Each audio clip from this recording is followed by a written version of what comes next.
Hey guys, কেমন আছো সবাই? আশা করি তোমরা খুবই ভালো আছো। গাইস, আজকে আমরা টাইম টু ফল ইন লাভের 3 নম্বর এপিসোড দেখতে পারবো। সো তোমরা যারা আগের এপিসোড দেখোনি, এই ভিডিওটি দেখার পর দেখে নিও। দ্বিতীয় এপিসোডের লিঙ্ক ডেসক্রিপশন বক্সে দিয়ে দেবো। সো চলো আমরা মূল ভিডিওতে চলে যাই। এই এপিসোডের শুরুতে আমরা 2 নম্বর এপিসোডের শেষাংশে যেখানে দেখানো হয় ফুবাই আর সু দাঁড়িয়েছিল এবং জিজাং তাদেরকে দেখে সামনে এগিয়ে আসে এবং বলে যে তোমরা দুজনে এখানে কি করছো। তারপর সে সুকে নিয়ে বাড়ির দিকে যাবে আর তখনই ফুবাইয়া তাদেরকে থামিয়ে বলে যে এখনও সুর সাথে আমার অনেক কথা বাকি আছে। সো আমি তার সাথে কিছু কথা বলতে চাই। ফুবাইয়া জিজাংকে বলে যে সু যেন আমার কোম্পানির পাবলিসিটির ম্যানেজার হয়, আর ওটা করলে তো তোমার কোম্পানির কোনো নিয়ম ভঙ্গ হবে না। জিজাং তখন বলে যে ঠিক আছে, তো তোমরা কি কথা বাকি আছে সেগুলো সেরে নাও, আমি এখানে দাঁড়িয়ে আছি। সিচুয়েশনটা ঠিক করতে সু তখন ফুবাইকে বলে যে ঠিক আছে, বাকি কথা না হয় পরে বলা যাবে, আর এখন আমাদের দেরি হয়ে যাবে, সো আমরা বাড়িতে চলে যাব। সু তখন জিজাংকে বলে যে চলো আমরা বাড়ির দিকে চলে যাই। আর তখন তারা গাড়িতে চলে যাচ্ছিল। জিজাং তাকে বলে যে আমি বলেছিলাম না যে যতক্ষণ পর্যন্ত আমার কোম্পানিতে তুমি থাকবে অন্য কোনো ছেলের ক্লোজ হতে পারবে না। এবং সু তখন বলে যে কোথায় আমরা ক্লোজ ছিলাম, আমাদের তো বাই চান্স দেখা হয়ে গিয়েছিল। জিজাং তখন বলে যে তুমি তো আমাকে আগে বলোনি যে তুমি এত সুন্দর মেকআপ করতে পারো এবং লাইভ স্ট্রিম করো।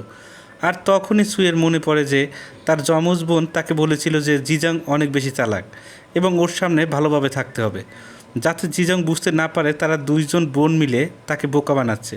সু তখন জিজাংকে বলে যে আমার ফ্যামিলিতে বলে এসব মেকআপ টেকআপ করলে ভালো কোনো ক্যারিয়ার হয় না, কিন্তু তারপরেও এটা করতে আমার বেশ ভালো লাগে। এই বলার পর সু তার পায়ে বারবার হাত দিচ্ছিল কারণ তার পায়ে যন্ত্রণা হচ্ছিল। এরপর তারা দুজনে বাড়িতে চলে আসে। জিজাং এটা লক্ষ্য করেছিল কিন্তু সে কিছুই বলে না এবং বাড়িতে এসে তারা দিদিমার সাথে কিছুক্ষণ কথা বলে। কিছুক্ষণ পর জিজাং সুকে নিয়ে তার ঘরে চলে যায় এবং দুজনে যে যার কাজ করতে থাকে। সুয়ের তখন কাজ করতে একদম মন চাচ্ছিল না, সে বারবার জিজাংয়ের দিকে তাকাচ্ছিল। আর তখন সুয়ের খিদে লাগার কারণে সে কিচেনে চলে যায় এবং তার পিছনে পিছনে জিজাংকেও আমরা চলে আসতে দেখি এবং জিজাং তাকে বলে যে তুমি কি করছো এখানে। এবং সু তখন বলে যে আমার অনেক খিদে লেগেছে, তো আমি খাবার খেতে এসেছি। এই শোনার পর জিজাং নিজেই খাবার বানাতে শুরু করে এবং খাবার বানাতে বানাতে তারা দুজনে অনেক গল্প করে। সু তখন বলে যে এখানে আসার আগে আমার লাইফ স্টাইল এতটা বিজি ছিল যে আমি সারাদিন লাইভ স্ট্রিম করতাম এবং এতটা বিজি থাকতাম যে আমি কেবলমাত্র দিনে একবার খেতাম, তাও আবার রাতে খেতাম, তার উপর আমি শুধু নুডলসই খেতাম। জিজাং এটা শোনার পর তার খুব খারাপ লাগে এবং খাবার বানাতে থাকে। সু তাকে দেখতেই থাকে। এরপর খাবার বানানো হয়ে যায়। জিজাং তখন সুকে খাবারটা দেয় এবং বলে এখন খেয়ে নাও। সু তখন বলে যে তুমি খাবে না? জিজাং তখন বলে যে না, আমি রাতে খাই না। এই সময় সু তখন বলে যে তাহলে তুমি 2 প্লেটে খাবার দিয়েছো কেন? জিজাং তখন বলে যে এটা করতে আমার বেশ ভালো লাগে। তখন সু তখন বলে তুমি কি পাগল নাকি? জিজাং তখন রেখে গিয়ে বলে যে তুমি তোমার কন্টাক্টের কথাটা মনে রাখো, সো আমার পার্সোনাল লাইফে তোমার নাক গলানোর কোনোই দরকার নেই। এরপর আমাদের পাগলা সিটি এবং বান্ধবী ললিতাকে দেখানো হয়, যারা কিনা ড্যান্স কম্পিটিশনে জিতে অনেক ড্রিঙ্ক করার কারণে তাদের কোনো হুঁশ ছিল না। এবং ললিতা সুকে কল করে বলে যে আমি তোর ফোনে আমার লাইভ লোকেশন দিচ্ছি এবং আমি একটা বাড়িতে আছি, তুই আমাকে এখানে এসে নিয়ে যা। সু তখন জিজাংকে কিছু না বলে বাড়ি থেকে বেরিয়ে পড়ে এবং এরপর জিজাং কাজ সেরে যখন বাসাতে ফেরে তখন সে সুকে না দেখতে পেয়ে সিটুকে কল করে সুকে খুঁজতে বলে এবং সিটু এর কথা শুনে সে বুঝতে পারে যে সিটু অনেক ড্রিঙ্ক করেছে এবং তখন সে সুয়ের গলাও শুনতে পায়। এই জন্য সে তাড়াহুড়া করে সুকে নিতে চলে যায়। আর তখন সিটু এবং ললিতা তো পুরো বেহুশ অবস্থায় পড়েছিল। সু তখন তাদেরকে নিয়ে যাওয়ার জন্য চেষ্টা করতে থাকে। আর তখনই একটা ছেলে আসে সুয়ের কাছে এবং তার সাথে জোর করে কথা বলতে চায়। ছেলেটা তাকে তার যমজ বোন হিব মনে করে এবং বলে তুমি আমাকে কি চিনতে পেরেছো? এই জুতো তো আমি তোমাকে দিয়েছিলাম। এইসব শুনতে সুয়ের একদম ভালো লাগে না, কারণ সে তার বান্ধবীকে নিতে এসেছিল। সো এই জন্য সে তার সাথে কথা বলছিল না। ছেলেটার সাথে কথা না বলার কারণে ছেলেটা তার উপরে জোর করতে থাকে। আর তখনই আমাদের জিজাংয়ের এন্ট্রি হয় এবং এসেই সবাইকে উড়াদুরা কেলায়। এরপর তারা ক্লাব থেকে বেরিয়ে পড়ে, কিন্তু এখনও তাদের হুঁশ আসেনি। জিজাং আর সু তাদের দুজনকে একটা ট্যাক্সিতে তুলে দেয়। আর তখন যেতে যেতে সুয়ের পা একটা গর্তে মুচকে যায় এবং সে একদম হাঁটতে পারছিল না। এই জন্য জিজাং তাকে কোলে তুলে নেয় এবং গাড়ি পর্যন্ত নিয়ে যায়। গাইস, এই সিনটা এই এপিসোডের one of the best romantic একটা সিন ছিল। এরপর দেখানো হয় ট্যাক্সি ড্রাইভার সিটু এবং ললিতাকে তাদের বাড়িতে পৌঁছে দিয়ে আসে। এর পরের সিনে আমাদের দেখানো হয় সুয়ের পায়ে চোট লাগার কারণে সে তার পায়ে ওষুধ লাগাচ্ছিল এবং জিজাং তা দেখতে পায়। সে দেখতে পেয়ে ব্ল্যাঙ্কেট নিয়ে অর্থাৎ কম্বল নিয়ে তার পায়ে ঢেকে দেয় এবং সে নিজ হাতে ওষুধ লাগিয়ে দিতে থাকে। ওষুধ লাগানোর সময় তারা অনেক ক্লোজ হয়ে যায় এবং জিজাং তাকে বলে যে আজকে তুমি বেডে শোবে আর আমি সোফাতে শোবো। সু তখন বলে যে বাবা, আজকে সূর্য কোন দিক থেকে উঠেছে। এরপর জিজাং সুর কাছ থেকে ব্ল্যাঙ্কেটটা নেয় এবং সোফার উপরে শুয়ে পড়ে। এরপর আমাদের ললিতাকে দেখানো হয় এবং ট্যাক্সি ড্রাইভার তাদের দুজনকে তার বাড়িতে রেখে যায়। এরপর আমাদের একটা মজার সিন দেখানো হয় যেখানে সিটু আর ললিতা খুব ক্লোজ অবস্থায় ছিল এবং সিটুর হঠাৎ ঘুম ভেঙে যাওয়ার কারণে সে ললিতাকে দেখে ভূত ভূত বলে চিল্লাতে থাকে এবং তাদের কিছুই মনে নেই যে কাল রাতে কি হয়েছে তাদের দুজনের সাথে।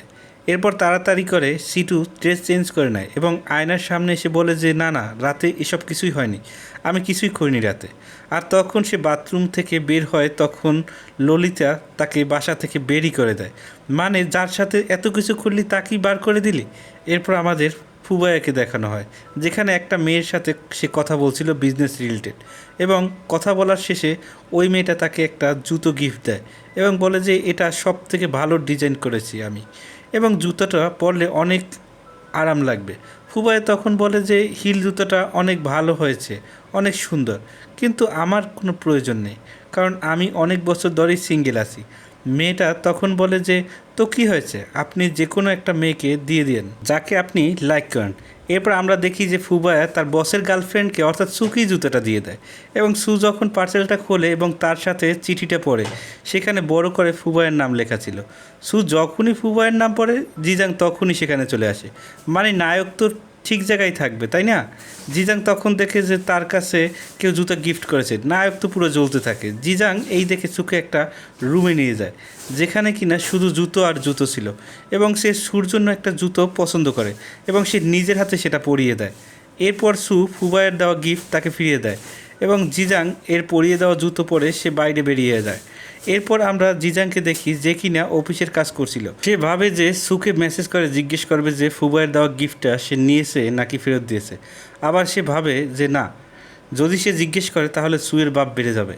এই জন্য সে মেসেজ করে এবং বলে যে তুমি হার্ডওয়ার্ক করো এবং কোম্পানিকে আরও এগিয়ে নিয়ে যাও। সু ইনস্ট্যান্ট তাকে রিপ্লাই দেয় এবং বলে যে ঠিক আছে, আমি অনেক পরিশ্রম করব। সুয়ের এই ইনস্ট্যান্ট রিপ্লাই পেয়ে জিজাং তো অনেক খুশি পায়, অর্থাৎ সে মুচকি হাসতে থাকে। পোলার মন তো পুরো প্রেমে পড়েছে। এরপর সু একটা বাস স্ট্যান্ডে বসেছিল এবং তখন একটা কার তার কাছে আসে এবং সে মনে করে যে জিজাং হবে হয়তো। আর এর বদলে আমরা সেখানে ফুবাইকে দেখি, সে বলে যে আমি যাব না। ফুবাই তাকে এত সুন্দরভাবে বোঝায় যে সে রাজি হয়ে যায় এবং ফুবাই তাকে বলে যে তুমি কি ফ্রি আছো, তাহলে আমরা আজকে একটু ঘুরতে যেতাম। সু বলে যে ঠিক আছে চলো। এরপর তারা একটা পার্কে যায় এবং ফুবাইয়া তাকে তার ছোটোবেলার কথা বলতে থাকে এবং বলে যে আমার একটা ফ্রেন্ড ছিল যার জন্য আমি এই পার্কে প্রত্যেক দিন আসতাম। আর এখানে ফুবায়া সুকে সরাসরি না বললেও কিন্তু ইনডাইরেক্টলি তাকে বুঝিয়ে দেয় যে সে সুকে পছন্দ করে, কিন্তু সু কিছুই বুঝতে পারে না। কি এক পোড়া কপাল ভাই। এজন্য ফুবায়া তাকে আর কিছুই বলে না এবং তারা চলে যেতে থাকে। তখন সেখানে এক লোক শাওয়ার দিয়ে গাছে জল দিচ্ছিল। এই দেখে সু কী জানি ফুবায়াকে আড়াল করে দেয়, এই মনে করে যে তাদের উপরে পানি পড়তে পারে। তখন সু মনে মনে ভাবে যে এটা আমার মনের ভুল হয়তো, সেজন্য সে চলে যায়। এরপর কাহিনী অতীতে চলে যায় এবং আমাদেরকে দেখানো হয় একটা বাচ্চা ছেলে এবং একটা বাচ্চা মেয়ে যাচ্ছিল। সেম একটা লোক গাছে পানি দিচ্ছিল এবং তাদের উপরে পানি যেই পড়তে যাবে ঠিক সেই সময় সেই মেয়েটি ছেলেটিকে সরিয়ে দেয়, ঠিক যেমন করে সু তাকে সরিয়ে নেয় ঠিক সেম করে। এরপর তাদের বন্ধুত্ব দেখা যায় যেখানে ছেলেটা কিনা মেয়েটাকে একটা ড্রয়িং দেখায় আর ছেলেটা আসলে ফুপায়া নিজেই ছিল এবং ছোটোবেলাকার ফুপায়া ওই মেয়েটাকে সুয়ানসি বলে ডেকেছিল এবং সে জানতো না যে সুয়ানসি ছিল তার যমজ বোন হি। এরপর আমাদের বর্তমানে দেখানো হয় ফুবায়া সুকে যমজ বোন হি মনে করে এবং সে বুঝতে পারে যে আসলে এই মেয়েটা সু, হি না। ফুবায়া তখন মনে মনে বলতে থাকে যে আসলে সত্যিই কি এটা তুমি, আর তুমি আমাকে হার্ট করেছিলে কেন, আর আমি কিভাবে লোককে হার্ট হওয়া থেকে থামাবো। আর এরই সাথে সাথে এই এপিসোডটি এখানেই শেষ হয়ে যায়। গাইজ, ড্রামাটি কেমন লাগলো কমেন্ট বক্সে অবশ্যই জানিয়ে দিতে ভুলবেন না। আর নেক্সট পার্ট আপলোড করা হবে আগামীকালকে। পরের পার্ট মিস করতে না চাইলে চ্যানেলটিকে সাবস্ক্রাইব করে বেল আইকনটি অবশ্যই বাজিয়ে দেবেন। আজকের মতো বিদায় নিচ্ছি, দেখা হচ্ছে পরের ভিডিওতে। আল্লাহ হাফেজ।